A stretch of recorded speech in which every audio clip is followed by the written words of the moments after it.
এই সংবাদটি নিয়ে আপনাদের সামনে দাঁড়াতে হবে, এটা আমরা কখনো ভাবিনি। আমরা এবারও আশা করছিলাম ঠিক আগের মতোই আবারও তিনি সুস্থ হয়ে উঠবেন। আমরা ভারাক্রান্ত হৃদয়ে ইতিমধ্যে আপনারা শুনেছেন ডক্টর শাহাবুদ্দিনের ঘোষণা। আজ ভোর 6টায় আমাদের গণতন্ত্রের মা, আমাদের অভিভাবক,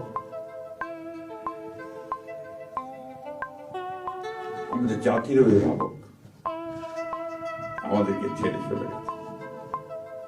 ইন্না লিল্লাহি ওয়া ইন্না ইলাইহি রাজিউন।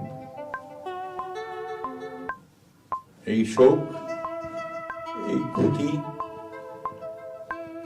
অস্বাভাবিক, অপূরণীয়। এই জাতি কোনোদিন পূরণ করতে পারবে না। যে নেত্রী তার সারাটা জীবন জনগণের অধিকারের জন্য, কল্যাণের জন্য তার সমগ্র জীবনকে উৎসর্গ করেছিলেন, সেই নেত্রী দেশনেত্রী বেগম খালেদা জিয়া আমাদের মাঝে নেই। এটা আমরা যারা তার সহকর্মী এবং রাজনৈতিক কর্মী, আমরা এটা ভাবতে পারি না। বাংলাদেশের রাজনীতি একটা বিশাল শূন্যতা সৃষ্টি হলো। তাই নয়, গণতান্ত্রিক পৃথিবীর গণতান্ত্রিক আন্দোলনে একটা বিশাল শূন্যতা সৃষ্টি হলো। আমরা দলের পক্ষ থেকে আমাদের ভারপ্রাপ্ত চেয়ারম্যানের অনুমতিক্রমে আমরা দলের কিছু কর্মসূচি নিয়েছি। সেই কর্মসূচিগুলো আমাদের দলের সিনিয়র যুব মহাসচিব জেনারেল রুহুল কবির রিজভী সাহেব আপনাদের সামনে তুলে ধরবেন।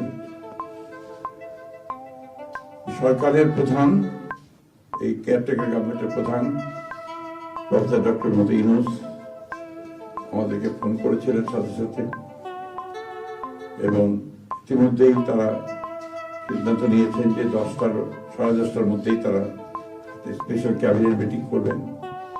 সেই ক্যাবিনেট মিটিংয়ে তারা দেশনেত্রী বেগম খালেদা জিয়ার যে শেষ কাজগুলো, তা জানাজা, দফন, তাকে রাষ্ট্রীয় মর্যাদায় দাফন করা, তাকে রাষ্ট্রীয় মর্যাদা দেওয়া, এই বিষয়গুলি নিয়ে তারা সকাল 10টার সময় একটা সভা করবেন। এরপরে আমরা পুরো জিনিসটাকে কোঅর্ডিনেট করে আবার সেটা আপনাদের সামনে জানাবো। আমি এখন অনুরোধ করব আমাদের দলের সিনিয়র ভাইস